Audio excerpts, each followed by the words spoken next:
হেফাজতে ইসলামের মুরব্বী যিনি জনাব বাবুনগরী, উনাকে দেখলাম যে উনি খুব শক্ত ভাষায় আপনাদের সমালোচনা করতেছেন। এইটা আপনি আসলে কিভাবে দেখছেন?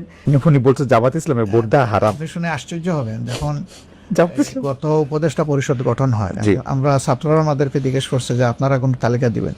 না, আমরা তালিকা দেব, তোমাদের পরে আমাদের আস্থা আছে, তোমরা যা ভালো মনে করো তাই করো, আমরা কোনো তালিকা দিইনি।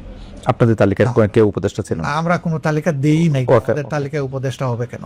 ওকে। কিন্তু একটা ব্যতিক্রম আছে। হুম একটা সময় গিয়ে তারা বললো যে যেহেতু আপনারা এই দেশের সবচেয়ে বড় মানে ধর্মীয় রাজনৈতিক সংগঠন, ইসলামী সংগঠন, আমরা একজন আলেম নিতে চাই, সেই ব্যাপারে আপনারা একজন মানুষের নাম আমাদের আমাদের এফএক্স বোর্ডেতে আলোচনা করে বাবু নগরী সাহেব এর আগেও আমাদের বিরুদ্ধে বক্তব্য দিয়েছে, তো আমরা তার নামটা দিয়েছি।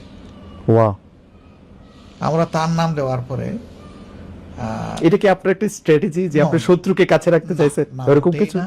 আমরা দিয়েছি যে হেফাজতে ইসলাম একটা ব্রোডার আমব্রেলা, আচ্ছা, এবং তিনি এই দেশের একজন প্রবীণতম। হ্যাঁ, উনি 90 এর বেশি বয়স। হ্যাঁ, ওনার প্রতি সেই সম্মান বুটটা রেখে আমরা ওনার নাম বলেছিলাম। তারা সাথে সাথে চেক করে বলছে যে ওনার যে বয়স এবং ফিজিক্যাল কন্ডিশন, তিনি এই প্রেশার নিতে পারবেন না, আপনারা অল্টারনেটিভ কাউকে বলুন। আমরা বলছি যে প্রথম নামের সুপারিশ এখন তোমরাই চলতে ও, এরপরে আপনারা এটা তোমরা তোমাদের মতো করে করো। তারা একটু চিন্তা টিন্তা করেছে, আমাদের সাথে পরামর্শ করেছে, আমরা বলছি ওকে ওয়েল, তোমরা আগাইতে পারো, অসুবিধা নেই।